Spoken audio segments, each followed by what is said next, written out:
नमस्कार मैत्रिणींनो, secret kitchen मध्ये तुमचं स्वागत आहे। सकाळी ऑफिस मध्ये जाण्यासाठी घाई असेल आणि डब्यासाठी काय बनवावे असा प्रश्न पडत असेल तर अशा घाईच्या टाइमामध्ये डाळ कांदा पटकन होतो। यासाठी मी इथे तुम्हाला आज मुगाच्या डाळीचा डाळ कांदा दाखवणार आहे। त्यासाठी इथे मी पातेलं गरम करण्यासाठी ठेवलेलं आहे। पातेलं गरम झाले त्यामध्ये आपण 2 ते 3 चमचे तेल घालून घ्यायचं। तेल थोडं जास्त लागतं मैत्रिणींनो डाळीला। तेल जास्त असल्यामुळे डाळ कांदा थोडा चमचमीत होतो। तेल गरम झालेलं आहे, त्यामध्ये आता आपण अर्धा चमचा जिरं आणि अर्धा चमचा राई घालून घ्यायचं। राई जिरं थोडं तडतडू लागलं की त्यामध्ये 7 ते 8 पानं कढीपत्त्याची। मैत्रिणींनो, इथे 1-2 मोठे कांदे मी कापून घेतलेले आहेत। कांदा कापताना थोडा जरा मोठा कापायचा चौकोनी आकारामध्ये, कारण का आपण डाळ कांदा करत असताना डाळ कांदा चिकट होऊ नये म्हणून थोडा कांदा मोठा कापायचा।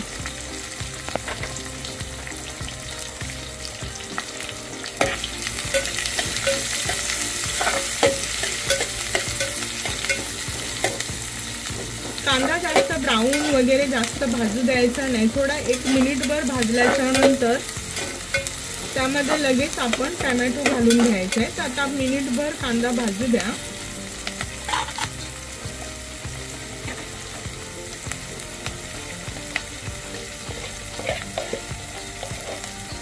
त्यामध्ये अर्धा चमचा अद्रक लसूणची पेस्ट घालून घ्यायची। तुमच्याकडे जर अद्रक लसूणची पेस्ट नसेल तर लसणाच्या 8-10 पाकळ्या ठेचून टाकल्या तरी चालतात। आणि मैत्रिणींनो, डाळ भिजत घालण्यासाठी जर तुमच्याकडे वेळ नसेल तर तुम्ही गरम पाणी करून त्यामध्ये डाळ 10 ते 15 मिनिटं भिजत घालून घेतली तरी होऊ शकते भाजी। तर कांदा थोडा भाजलेला आहे, त्यामध्ये आता इथे मी 2 मोठे टोमॅटो कापून घेतलेले आहेत। टोमॅटो पण थोडे जरा मोठेच कापून घ्यायचे मैत्रिणींनो, त्यामुळे डाळ कांदा असा छान दिसतो।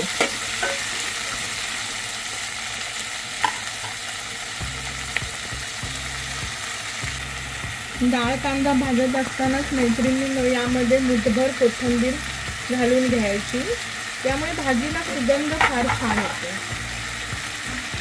आता यामध्ये आपण अर्धा चमचा हळद आणि आपल्या घरामध्ये जे लाल तिखट असेल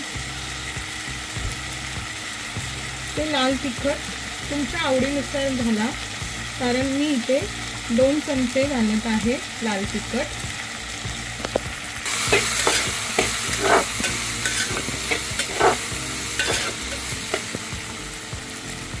तर यामध्ये मैत्रिणींनो मी इथे 200 ग्रॅम मुगाची डाळ भिजत घालून घेतलेली आहे, ती घालून घ्यायची।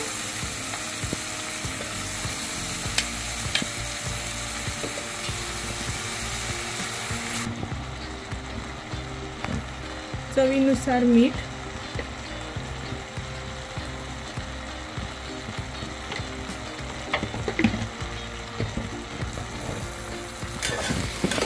आणि छान एकत्र करून घ्यायची। आता मैत्रिणींनो, तुमच्याकडे वेळ असेल तर ही वाफेवर पण भाजी छान शिजते, पण मी यामध्ये अर्धा ग्लास पाणी टाकून शिजवून घेणार आहे।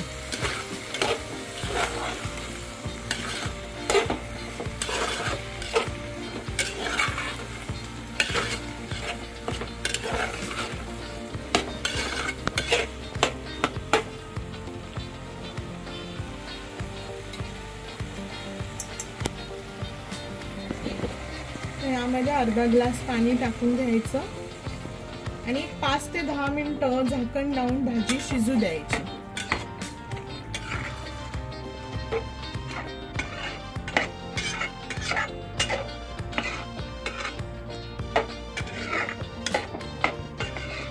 पाणी जास्त ओतायचं नाही मैत्रिणींनो, थोडं अंदाजानुसार अर्धा ग्लासच। माझी भाजी जास्त असल्यामुळे मी थोडं पाणी जास्त टाकले।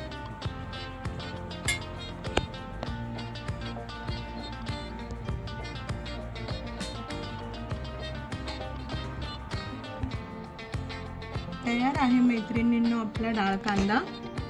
एकदा नक्की करून बघा, आवडल्यास लाईक करा, शेअर करा आणि माझ्या चॅनलला भरपूर सबस्क्राईब करा।